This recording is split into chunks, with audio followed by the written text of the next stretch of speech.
Ready?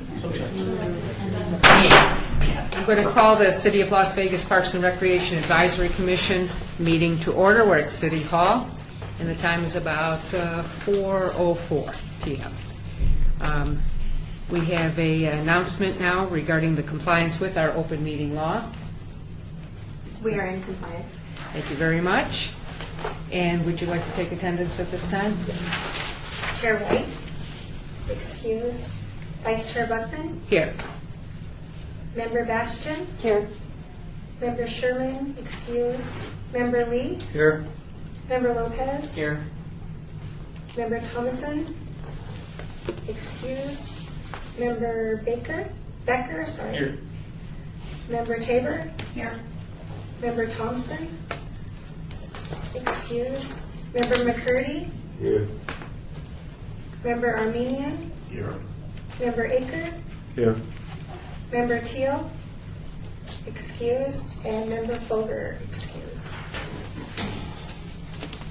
As listed on our agenda, items on the agenda may be taken out of order as they are presented in the agenda. Two or more agenda items for consideration may be combined, and any item on the agenda may be removed, or related discussion may be delayed at any time.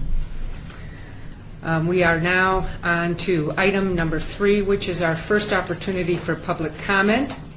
And during this portion of the agenda, public comment must be limited to matters on the agenda for action. If you wish to be heard, give your name for the record. The amount of discussion as well as the amount of time any single speaker is allowed may be limited. Do we have anybody wishing to address the commission at this time? Seeing none, we will move on to item number 4 for possible action to approve by reference the final minutes of our regular meeting from March 4, 2014. Has everybody received a copy through the email correspondence? And I will be ready for a motion. So moved. To accept as... To accept the report as prepared and distributed. Do I hear support? We have a motion and a support. All those in favor signify by saying aye. Aye. Opposed? Wasn't here.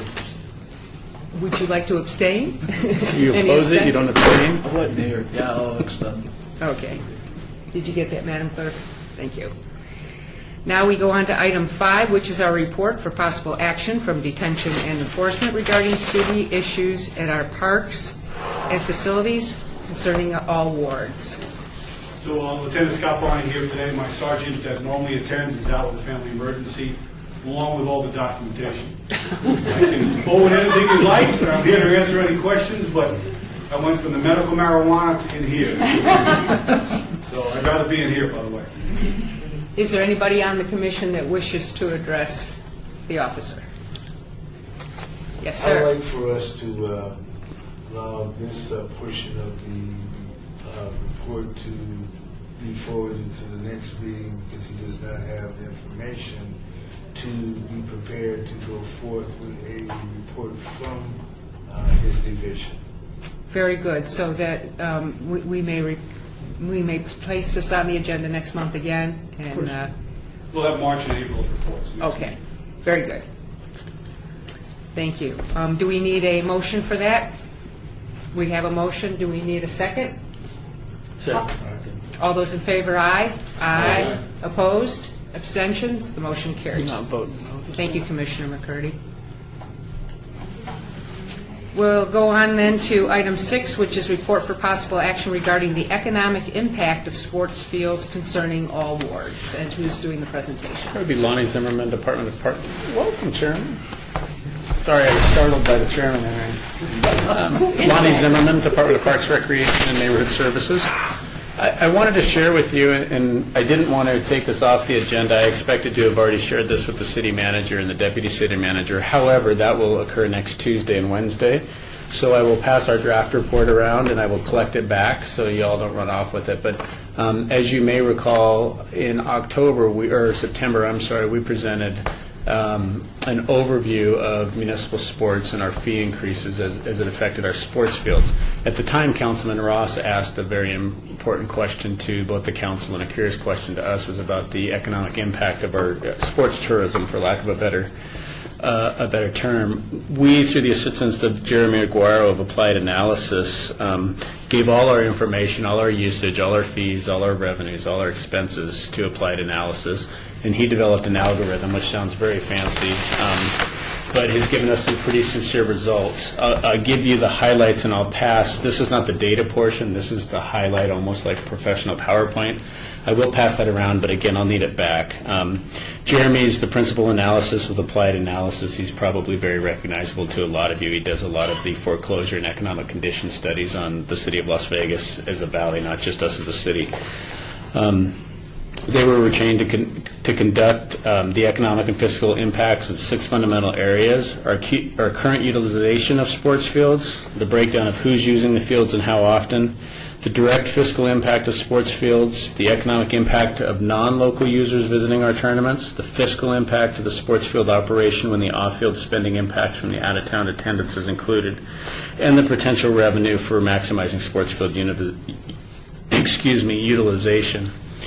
The fundamental findings is, one, the study concluded that the adjusted utilization of City of Las Vegas sports fields is about 31%. That excludes any blackout times, overseating, maintenance, and days of the week prior to 4 p.m.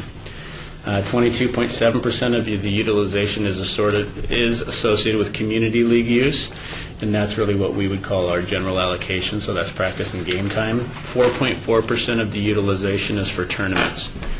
Local users represent about 90% of all of our usage, while visiting users are 10%. The direct fiscal impact generated to the city is $868,000 in revenues. Because this is a draft version, we actually know that some tournament revenues are missing out there. It's more like $1.2 million. In FY13, we had $9.3 million in cost to provide the sports fields, which is about a $7 million loss, just under $8 million actually. The city receives about 9% in revenue for every dollar we spend. That's both the maintenance and the programming side on our sports fields. Out-of-town and tournament attendance account for approximately 40,000 players and families visiting from outside of Nevada for tournament play, and it generates about $28.7 million in economic impact for FY13. Combining the direct fiscal revenue with the economic benefit, total positive impact rises to about $29.6 million to the valley per year, for cost ratio improvement from 9 cents on the dollar to about $3.18 per dollar spent. So our direct cost, we return to 10 cents on the dollar, but if you look at the economic impact to the valley, it pays about $3.20 for every dollar we spend. And then the final recommendation is the additional revenue potential resulting from increased utilization is about 64% of sourcing, 50% of the use to community leagues, and 50% of the tournaments would allow the city to realize about an additional 1.8. So if we look at different ways to price, there's an immediate 1.8 direct benefit to the city. That's very high level. Again, I don't have all the data analysis, and it's just truly data. I will pass around for your review the high level findings, and it breaks down all of our different parks utilization. You'll be able to find in the respective wards that you're interested or curious in exactly how that field's being used. And I will pass it around now along with my notes, and we'll be happy to answer any questions you may have on that. Let me ask you a question right now through the chairman.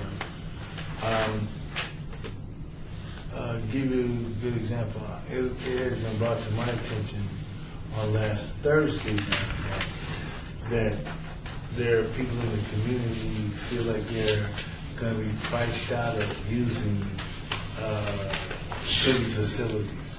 Is that really, how do you feel about it? Do you think that the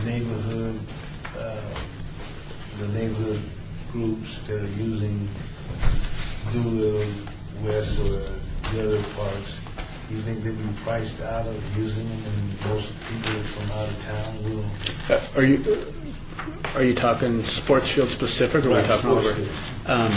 Anytime you raise a fee, you're going to have some impacts. It's from an experiential point of view, Little League is probably the purest of the organizations we deal with, as far as there's no paid board members, there's no pay for community representation, and Little League will typically be able to pay for our fees. I think when you look at the revenues that are produced through registration, currently we're $3 an hour. Our lighting fees are $10 an hour. If we go to that, at a very high level, my response is, if they can't afford to figure out how to pay our fees through registration, the league or the organization is not managed very well. When you look at the numbers for every dollar we spend, we're getting 10 cents back. So what that means is an entire community is we're subsidizing 90% of the activity on that field, which I think is fine for me because I have a child in youth sports.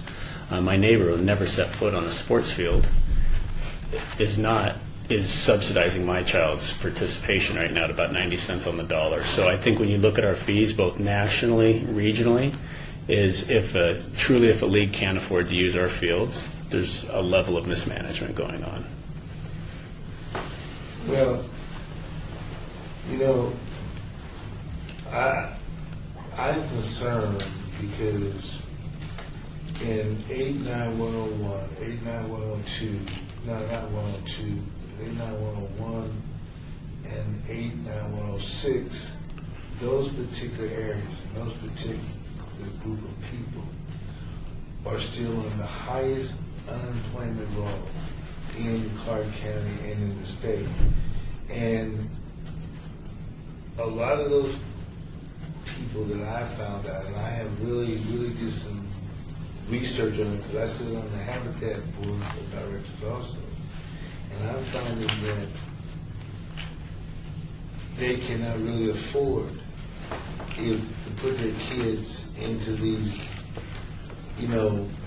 leagues and things. And I understand some of these people go out and try to glean resources or find resources to bring to their organization to help these underprivileged kids get into youth sports. And one guy that just drives me crazy with this, Henry Thornton. He drives me totally crazy with this. And I know my business has supported him. One year we gave him $1,000 or something. But I am really concerned about, the kids that they cannot afford. But then I got to understand that we got to be smart to make everything check. I think if I could just put this out, because obviously as we're both ambassadors and stewards of both our youth and our resources, Right. When you look at the math, though, is currently a field right now is $3 an hour. If we use soccer, there's 22 players and 60 people on the roster between the two teams, divided by $3 an hour. We're somewhere in the 4 or 5 cent per participant range. Okay. But where we have to look at, and that's per participant, that's regardless of what sport. Where we have to look at, though, is the registration fee. My child's in club soccer, so I'm well aware of the markup between what they pay the city of Las Vegas versus where my check goes. But even when we look at our most depressed or economically challenged areas, at 3, 4, 5 cents per hour per child, that's really, when we look at all of our different, I've got a dollar soda sitting in front of me, and so does Mike, and even in those areas where we look at how we spend our money, is, you get into the 3 cents to 10 cents per hour per participant, that's still a pretty good cost. And even at that, the community is still subsidizing 90% of that experience for a child. Not knowing the direct group you're dealing with, but many of the conversations we've had, and I've had almost several of the board members in their other roles, because there's plenty of youth sports, is if we examine how the organization is working, and where the money goes between registration and what they pay the city of Las Vegas. And there are legitimate expenses. There's uniforms and umpires and lining and all the different things that go in those fields. But when you look into a lot of those organizations, it's very interesting to see how the money goes from the registration fee to what their true bills are. But right now, I can tell you with the hours used, it's, I think, the highest, and I'll rely on my analysts sitting over there. I don't think any child's paying more than 50 cents per hour to participate. As far as what the city. Excuse me just a minute, Mr. Chairman. That makes me feel very good and much better, because you hear the community outcry, but then you need to know what you're dealing with when you hear the community outcry versus what we're doing. And what I would like to have as soon as you come up with, and of course every board member would like to have, the real breakdown, the real numbers. So when I'm in the public, in front of a group of people, I can deal with that. What we'll do, because again, we're briefing next week, and we've obviously got all the data, because as difficult as the questions you can ask, obviously the city manager has even more questions, but we'll re-agendize this next week, and we can, or next month, and if Kelly doesn't forget, and what we will also do is one of the analyses for the board to understand is we've taken every league. So when I met with Commissioner Akers as the Little League president, I can tell him exactly, if his league hasn't grown or shrunk, I can tell him exactly what his offset cost is going to be.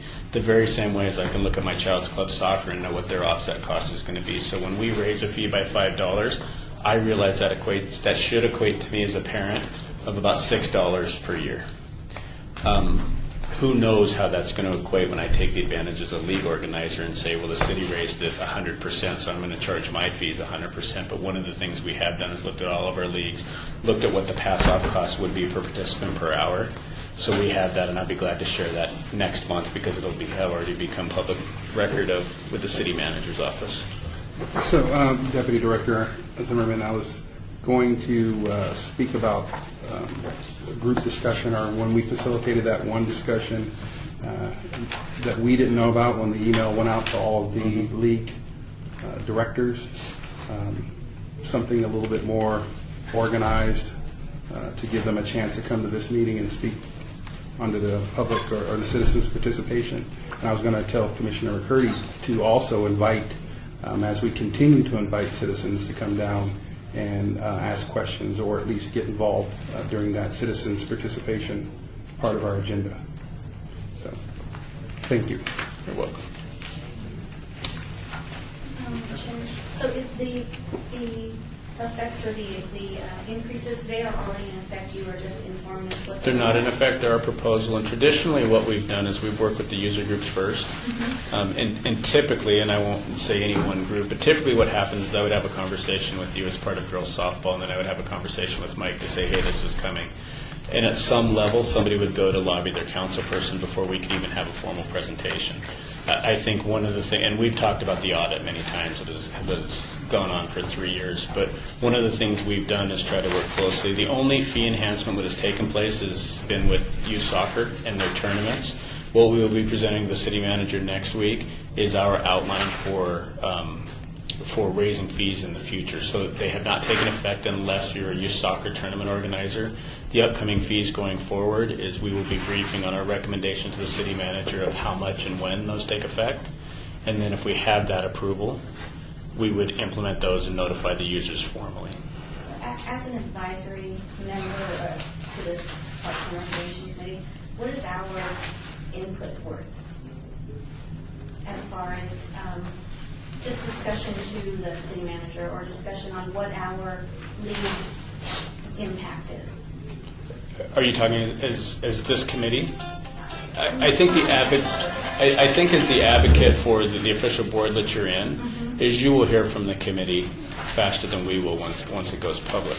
I think if we're talking on the behalf of ASA, I've met informally with our largest user groups to let them know about what they're going to pay, so they're aware of what's coming down.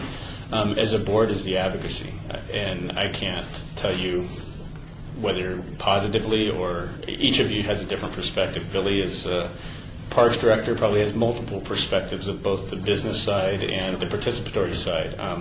Mike, and not projecting, has literally looks at everything through certain lenses as you do. So, your role as a board is however you feel compelled, just depending on what side you're lobbying for or advocating for that's approaching you. I guess I just suppose when we heard of all these changes that would possibly be coming, when is it our role on behalf of our organization to make our concerns? Do we bring them to this board? Do we bring them to, and are those concerns valid towards the city manager's decision? Well, I would say this, and not being consulting, but experientially, is depending on who you're representing for what cause, it's obviously a valid concern. Anytime the community, you represent part of the board.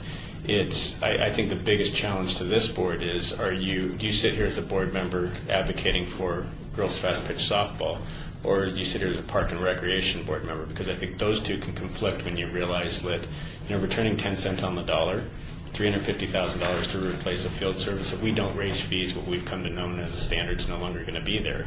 But at the same token, girls softball is probably concerned with the amount of money that's being spent or renting or paying for lights. So, it's understanding their role, and I can't advise on that. I think everybody, just as a council, everybody's there with a different perspective and a different to be advocates. But once the briefing's gone out, and what happens is once we brief and get the okay, if we get the okay, we very well might go up there with a set of ideals and recommendations.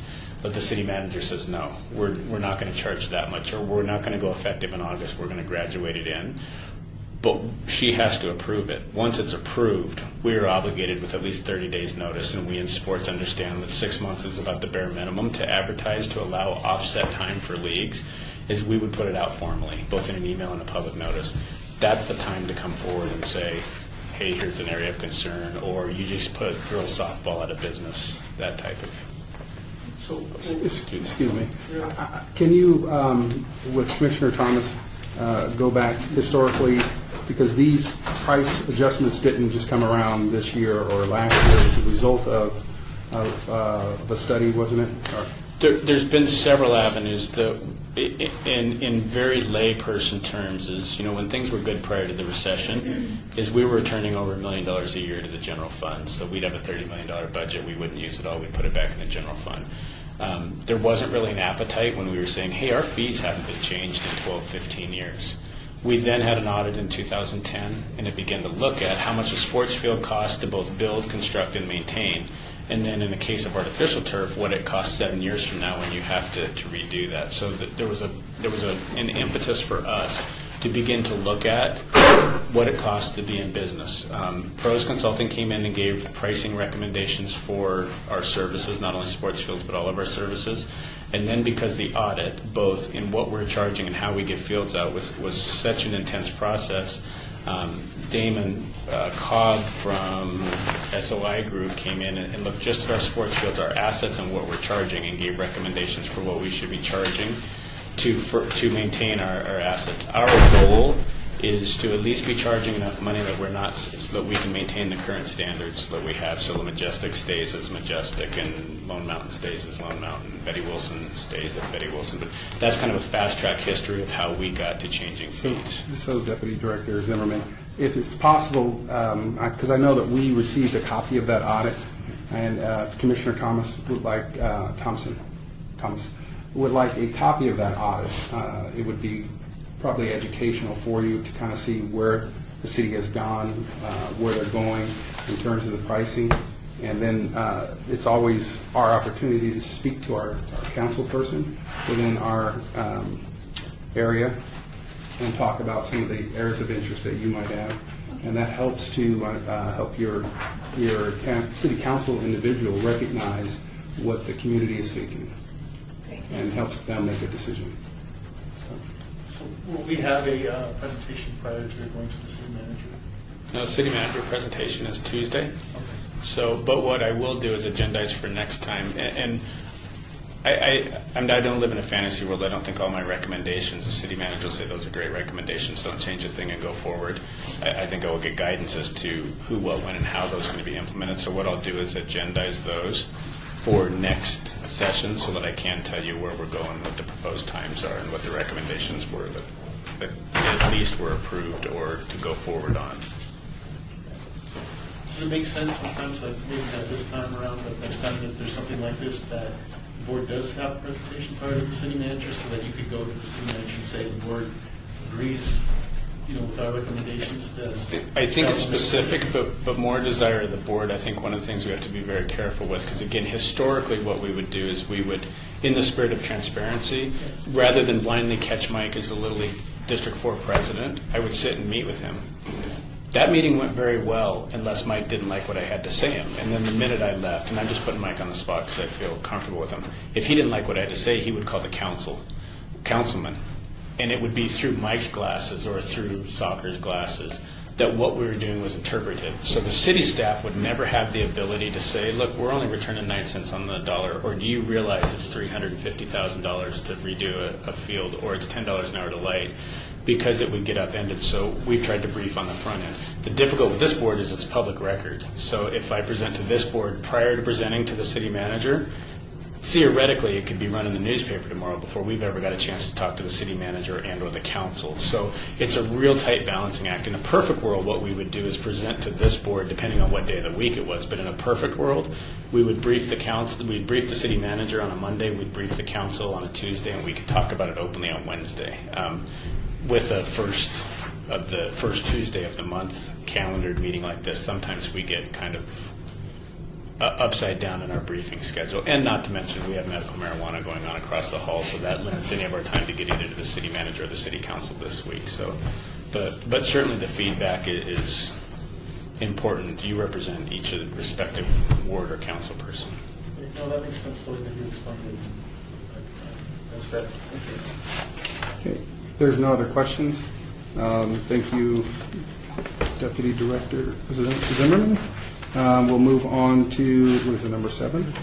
Report for possible action regarding the City of Las Vegas Organizational Health Initiative, all wards. Good afternoon. My name is Maggie Foster. I'm with the City Manager's Office, and I'm going to tell you a little bit about what we've been doing at the city. As you all know, the recession was a big blow for us here at the city. Regionally, we hit the top of some pretty notable lists like foreclosures and unemployment. But here at the city, about 200 employees were laid off. And the ones that remained had wages that either decreased or stagnated. And they were being asked to do a lot with a lot less. So it had an effect on the health of our organization. And after 5 years of budget deficit budgeting, we felt like we finally hit a recovery period. And we decided it was time to turn our attention to the health of the organization. So we hired Patrick Lencioni. He's written a lot of books. We hired his firm called The Table Group to come in and do some work with the City Manager's Office based on his book, The Advantage. And basically what he says and what we have come to believe is that a healthy organization, there's 2 parts to any great organization. And first, you have to be smart. And here at the city, we feel like we're pretty smart. We're smart at building parks. We're smart at budgeting. We're smart at developing our downtown or redeveloping it. We're smart at sustainability, at implementing sustainability. But because of what I said earlier about losing employees and wages stagnating, we didn't feel like our organization was very healthy. And we are a political organization, but the minimal politics part means that the employees of your organization are all looking to achieve a common goal. They're not out for themselves. So a healthy organization has minimal politics, minimal confusion, high morale, high productivity, and low turnover, which the latter we've never really had much of an issue. Being a government organization having such good benefits, we've always had low turnover. But the problem is people don't leave, but they wish they could because it's not a very healthy organization. So this was something that we took into consideration. So there are 4 disciplines of a healthy organization. And the first one is building a cohesive leadership team. The Table Group, the consultant, worked with the City Manager's Office team, which was 8 members at the time, now it's 7, and did some work with them to build a more cohesive leadership team. We spent 2 days talking about how we could operate better as a team, do a better job of holding each other accountable, focus our attention on the collective good of the organization, and probably one of the most valuable things we learned is how to actually have productive meetings where we leave a meeting and we all know what we're going to do once we leave and who we're going to communicate with. So we spent some time doing that. And secondly, the second discipline is creating clarity. And to create clarity, we have to answer 5 critical questions here at the city. Why do we exist? What do we do? How do we behave? How will we succeed? And what is most important right now? And when you have that clarity and everybody's on the same page, it helps build the health of your organization. So the first one, why do we exist? Well, we have a 20-something word vision statement, and we have a 30-something word mission statement. And I don't think anyone here could recite the mission or the vision, and our employees couldn't recite it either because it's so darn long and complicated. So what we did was we came up with our core purpose, which is building community to make life better. It's something everyone can remember. It's generally why government exists, especially at the local level. It's aspirational, it's inspirational. We have it on our cars now. If you see city vehicles running around, you can see it on the back of them. But it helps, it helps employees if they believe in this. They get up in the morning and they're excited about coming to work. We're here to build community to make life better, and it's all aspects of community. The business definition is very simple. We run the city. We've got so many different lines of business that it was pretty easy to come up with that one. If someone asks a city employee, what do you do? They don't have to get into the specifics. They can just say, we run the city. And then we have core values, and that's how we behave. We had come up with these values back in 2011, and when we spent some time with a consultant, we came up pretty much with the same values. And these values are what's true about our best employees. When we thought about some of our best employees, and these are the things that came to mind, and they're untrue about our worst employees. And so we have communicated this, that action, achievement, creativity, teamwork, integrity, ownership now are the most important things that our employees can have here in this organization. And we've taken a page out of Zappos' book about how these values, if we have all of our employees living these values, that's going to build the culture of the city. And then we talked about how do we succeed. And so for every decision we make at the city, we should be thinking about it in terms of, is it sustainable? Not just environmentally sustainable, but is it something, is this program or service designed to last for generations? Is it iconic? Like Las Vegas is an iconic place. Is this a service that's an iconic service? And is it a value? Is it provided in a cost-effective way? And related to what you all were just talking about, we developed a thematic goal, and it was a relief, I think, to a lot of employees that we're done with cutting our budget, we're in a recovery period, what do we all need to get behind as an organization? And we decided that it was to increase revenues by 5% here at the city, which is about $25 million. And we identified doing interlocal agreements with North Las Vegas. Hopefully that's going to bring some money in. Complete review and implementation of fee increases, that's happening in parks and in other areas. Looking at our franchises and reviewing our collections effectiveness. So once we build that clarity and everybody's behind it, we think that will build the health of our organization. We've over-communicated clarity. That's our third discipline by hosting a values conference every year where we talk about all these things and we bring speakers in. Betsy has a blog, and she writes regular articles about it and has done videos on these different pieces.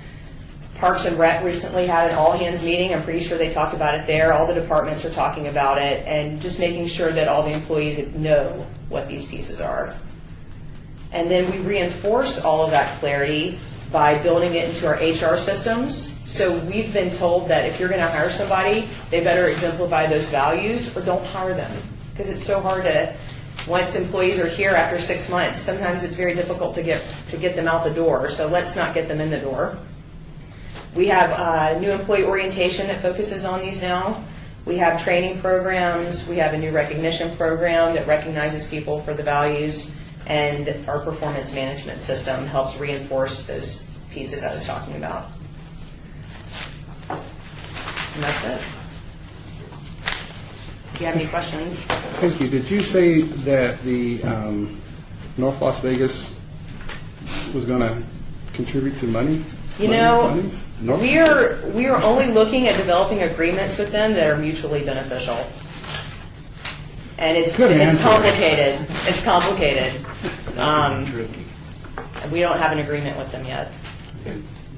Can I, through the chairman, can I ask you a question? Sure. Effective May the 1st, if the city of North Las Vegas cannot present to the state equalization board, the tax board, or the legislative committee on governmental affairs and physical management, the city of Las Vegas cannot enter into no agreement with them. Is that correct? I think so. So then, therefore, and I guess that's why both entities are waiting before they enter into any agreements because they don't know. I don't know that we're waiting.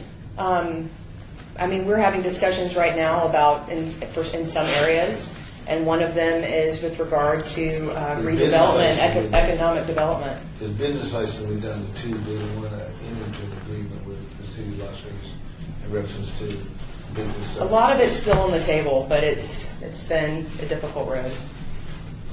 Commissioner? Chair White.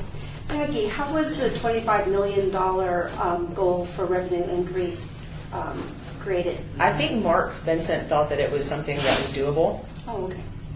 I don't know specifically. What does it accomplish? Are you trying to balance something? Well, if we get to the 25 million, we're not in a deficit budget anymore. Okay. Last year, we didn't file a deficit budget, but this year with Metro hanging out there, and we're going to have to increase, we'll probably be increasing our cost to them. And then we have some other costs that we're probably not going to be able to file a budget that's balanced this year. And so that's what, when you indicated earlier, that's keeping you from having to reduce services and programs and employees and those things. It's just to see if you can get more revenue in to offset the cost. Right, of and to doing get business. into a period where we have some reserves. Okay, very good, thank you. Commissioner? Let's go to Metro for a second. Okay. Both entities, the city of Las Vegas and Clark County, has people sitting on the physical affairs board at Metro. Those people sitting on the physical affairs board will have the ability to manage and to develop or to access funds from both entities. I'm very concerned, how does Sisolak says that, $5 million If they could. to put into more policemen on the street with 47 policemen, and his counterpart, the city of Las Vegas, is sitting here today telling me there's a deficit that the city of Las Vegas could go into, because I happen to know about those because I worked at Metro. Oh, okay. And I worked for the city manager's office before, so I kind of figure out, what's going on here.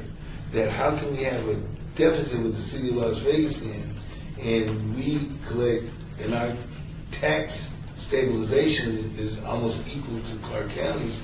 So how can you come up here and say there's a deficit, and you're putting in only 40%? I remember if I'm correct. That's right. 40, and Clark County's putting in 60%, and Clark County saying there's $5 million. All I know is that our position is we would have liked them to pass more cops. And unfortunately, that didn't happen because the increase that Metro needs would have gone to the taxpayers rather than affecting our budget, which we really don't have the budget to contribute more to Metro. Our council just had a strategic planning retreat March 17th, and they prioritized, and they said that public safety and law enforcement was one of their top 4 priorities. And the mayor directed staff to see if we can have a joint meeting with our council and with the county to just get it worked out. Because we haven't had one of those. Well, that's yet. what I wanted to hear, because I'm very confused, basically, knowing what I know and knowing all players on both teams. How can one say $5 million and the city of Las Vegas says that we have no money to contribute to more cops? And then here we got the county's been given the authority by the legislature to create that tax, and it seems like the county does not want to create the tax to levy or to leave the city without coming out of the pocket to find ways to cut to increase more funding. Thank you. Commissioner Lee? Yeah, just a question. Has this program already been rolled out for the city employees? It has been. And any idea of when you'll be able to measure the metrics on success, failure, buy-in, and so on? Good question.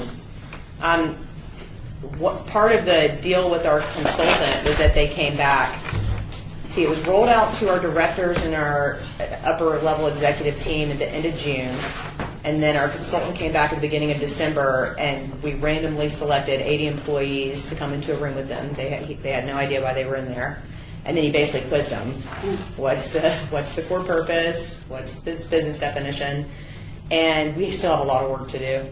I mean, no matter how many blog posts you put out, it just takes a long time for it to get into the organization. And the first thing is that they have to know all these pieces before they can start living them or it becoming deeper. So I think at that time, maybe 30% of those 80 people knew the values.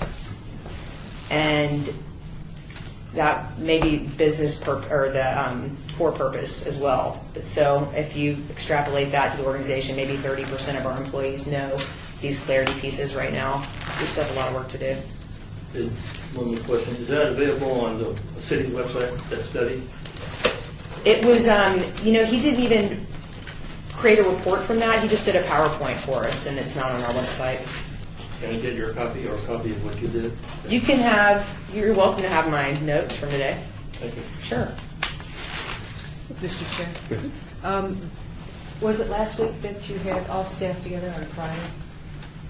Lonnie Zimmerman, yeah, it was last Thursday, 8 in the morning until 12:30. Right, I noticed that the centers were closed. And were you there? I was also? not there. And how did you feel about it after, this was the objective that you addressed, right? Well, our department handled it in two ways. One, the administrative or the executive workforce, so myself, the other deputy, and the 4 managers all went to each respective center during a lunchtime and had lunch and laid it out, just as Maggie just did. Same PowerPoint, same core values. That takes about 6 months to accomplish for us to get to all of our centers 1 day a week. And then what we did is followed up. That was culminated, and I believe that started at the beginning of last summer. And that was our last visit to a specific center to address, just as Maggie did, was in January. And then we had our all department meeting in March. I think it's well received. I think, speaking from the employee's perspective, is we've seen a lot of initiative projects, and we've all worked on, Maggie said it in her introduction, the 30-word mission statements and vision statements. For those of us that have been here 15 or 20 years, we've done it multiple times. I think from a personal and a professional perspective is that I think the city's done a good thing this time. They've simplified it. It's very easy, and not only that is it's not so much eloquent language let's use to give it an appearance. It's really about running the city and what core values we have. I think the city's been much more sophisticated in breaking it down to the least common denominator. I think the staff, Maggie talked about the consultant finding about 30%. I would bet our staff somewhere around 50-60% of being able to understand what core purpose is. But as Maggie also talked about, it's a matter of living it and doing it and sticking with it. And I think part of the staff will be is a year from now, and 2 years from now, 5 years from now, when we still have the same core purpose and the same values, is understanding that this is really what we're sincerely about. But I think the meeting was very upbeat. It's very good for our staff to get together now after Maggie talked about the Great Recession and losing 200 employees. The Department of Parks and Recreation and Leisure Services lost 62 of those. So we've been fractured. We've joined another department. We've become one department over the last 3 years, and it was the first time we all got together. I think that was very, very positive for everybody to see each other again in one room in one building. And I think it's a great first step, and it was a great reinforcer to what the management team had already been out talking about on each individual session. Really good. Thank you. Any other questions? I appreciate it. Thank you very much.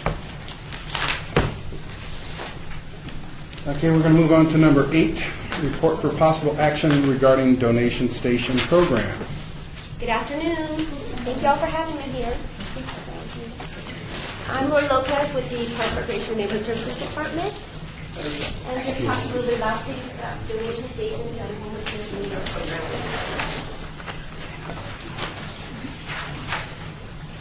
Initially, this concept was launched in the spring of 2010 when former Mayor Oscar Goodman was visiting Denver, Colorado. And he saw these meters scattered throughout the downtown area. And he found out that they brought in about $100,000 for their homeless initiatives, for the regional efforts in the city of Denver. Most of which came from sponsorships, $70,000 of the $100,000, $30,000 from the actual coin collections with these meters. So we brought the concept home and had the Neighborhood Services Department at the time institute it in the downtown area. So I don't know if you've seen any of these kind of colorful meters in our downtown area. There's about a dozen. And they're designed as an innovative way to address our regional homeless efforts. Spare change that goes into these meters is then utilized to reconnect families with transportation back home, so get them off the streets and back to their families, wherever they're coming from. The program uses these recycled refurbished meters that come from our Economic and Urban Development Department. A parking meter tech that goes in and installs them, collects the coins from them, and reports on them. Again, the goal is to increase awareness about our issue with homelessness, address the then issue of panhandling, which you don't see as much anymore, but it was a big issue back in 2010, and one that Oscar didn't want to address, and then contribute to the regional effort, as mentioned before. These meters are not only in the city of Las Vegas. There are about a dozen different cities nationwide. Ours is the first to offer this new sponsorship program, which they're wrapped meters. What you've seen on cars, you can use a wrap system. Well, our director, Stephen Harson, had decided, let's try and do something different and innovative to increase sponsorships, because the program had, not too much media attention or sponsorship, so we had about 4. Now we have an additional one that just got launched in January, Moon Ridge Group. And as you can see, the initial picture was the Moon Ridge Group sponsorship. If you want to see it in person, it's right across the street in the parking garage. But here is an example of a sponsorship logo can go on here, any mission or design you want of your choosing, and then in the back, it's information on how to become a sponsor for the program.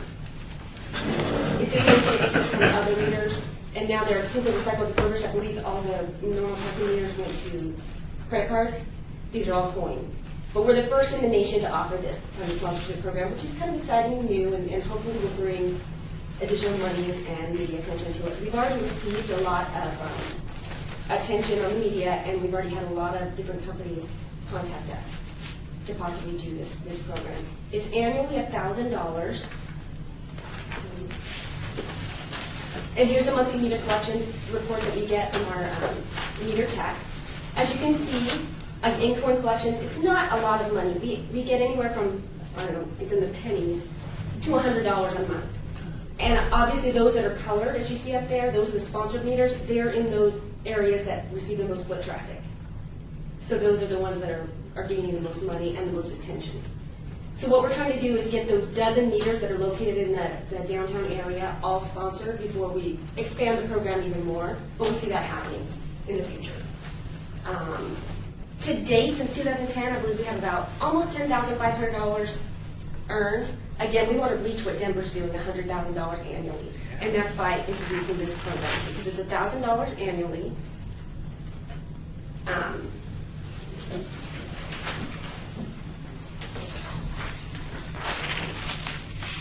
And anyone from businesses, organizations, fraternities, sororities, even individual citizens. So I know a lot of you are involved in the sports community, leagues and that kind of thing. So if we can get the word out, which you can see in the program brochure, sponsorship form is in there. All the same information I'm going over with you is in there as well. So what we're trying to do is get the word out, because as a city, we cannot solicit sponsorships. It's all by word of mouth and just the media attention we gain from that. Also mentioned below is kind of where the money goes to. So anywhere from, again, transportation services, it costs about $100 to connect someone to their hometown on Greyhound. We also have to provide them meals and basic life essentials, hygiene, kids, clothing, that kind of thing. But it gets them off the streets again and reconnects them home, which is our main goal of the program. And again, for sponsorship opportunities, all the information is listed here as well as in the brochure. We have a website, we have an email, we have a phone number. And again, that's how we've been getting most of the interest is by phone, and it's from what they saw. The current mayor and Councilman Cochran is the one who launched the program for Moon Ridge Group. So that's our program. Yes. Yeah, if I could ask, what percentage of the donation money for like a sponsorship of $1,000 would actually directly benefit the program versus paying for the wrap and the 100% goes towards the homeless. 100%, yeah. Out of our general fund comes the money. It's $100 to do the wrap itself. And then minimal for our collection reporting, just part of the job duties of the meter tech. So 100% of the $1,000 goes towards reconnecting families to their homes. That's great, thank you. So how many meters are currently in operation? A dozen. There's 12 located in the downtown area. Well, is it possible that you could increase the numbers? Absolutely. That's what our goal is to do, is to increase it. And it's really any number we can get out there. I mean, the reason why I'm saying that because of all the tourists that are all over the downtown area, right? That it shouldn't seem like to me it'd be easy to put all the meters that went out of service back into service at the same place. Matter of fact, I think it'd be smart if they were close to the paid credit stations. And I think that's our goal in the future, because Denver is now doing it with credit cards as well. Yeah, but no, but I'm saying that meter could be right next to the pay station of one meter down because of the fact when people pay in the park, Right. they can also think about making that contribution into that meter also. Yes. Because it's a physical site, you know, and I know, and even at some of the major bus stops in the downtown area, because I sit on the bus, transportation, bus shelter committee for the city of Los Angeles for 7 years. But I think that would be a good thing if you put it even for the people who are catching the bus, the strip bus especially. That's funny that you mention that, because we have met with the RTC, and they've allowed us to put 2 meters in the area just right down the street. Right. We're just creating an MOU to get that done. But yes, that's a great idea. We just don't want them confused, people thinking that they're putting money into a parking meter for parking, when it's actually, and we've had that issue happen before, but again, that's why they're differentiated from regular meters.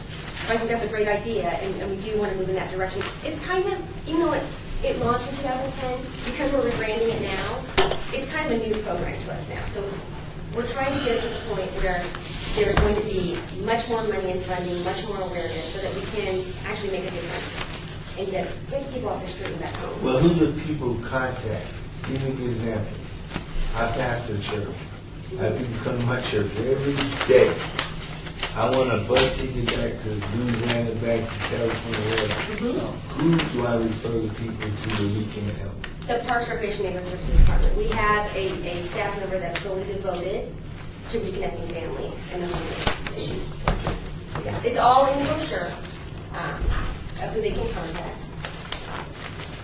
Or is that on the back page? That's the 2330. Yes, yes. And they'll direct you to the person, either if they need a bus ticket home or if they want to sponsor a donation session.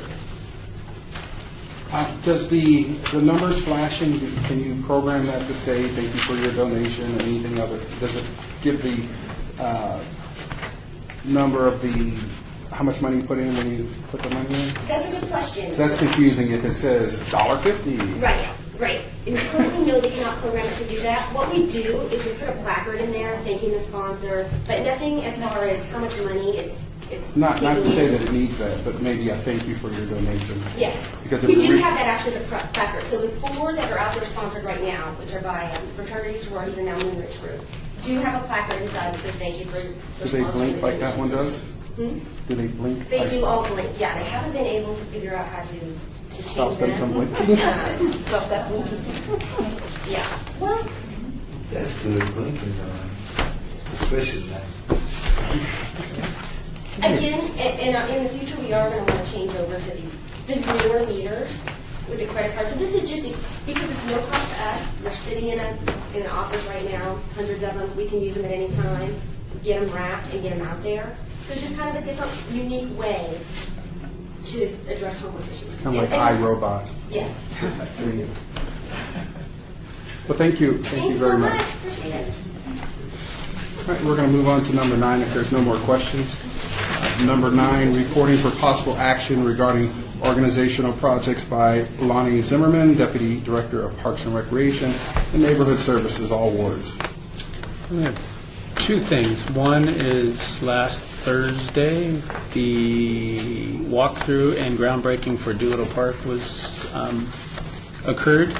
I know Commissioner McCurdy was in attendance, and so as Mike Habicors, I believe it was last session, talked about the ongoings at Doolittle, that is underway, and I have our Beyond the Neon summer guide that I'll leave each of you with for our summer listings for the summer coming up. It's for aquatics. Or for aquatics, I'm sorry. Aquatics is summer. For our aquatics, all the things going on in our pools. So I'll leave that with you, and unless anyone has any questions regarding the ongoing of the department, I don't have anything else this session. Any questions? I had a question about the Heritage Park. What's the latest with that and Veterans Memorial Project?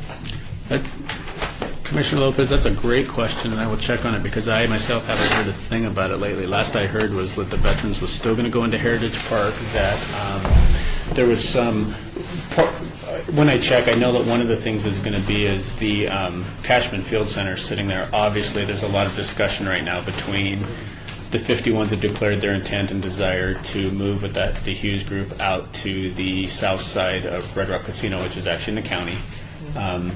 there's a recidivism clause in the lease of Cashman Field, so that if the 51s were to vacate, that land comes back to the city. So because that park is actually right between that and Las Vegas Boulevard, is they're waiting to see a lot of the dynamics, but I'll get an update. I know that in our lobby, and I haven't entered the front building, but I know in our lobby is one of the statues that is proposed to go in that park, or a rendition of it, but I will check on Heritage Park and have that agendized for the meeting.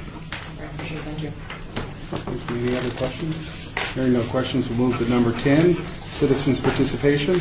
Public comment during this portion of the agenda must be limited to matters within the jurisdiction of the commission.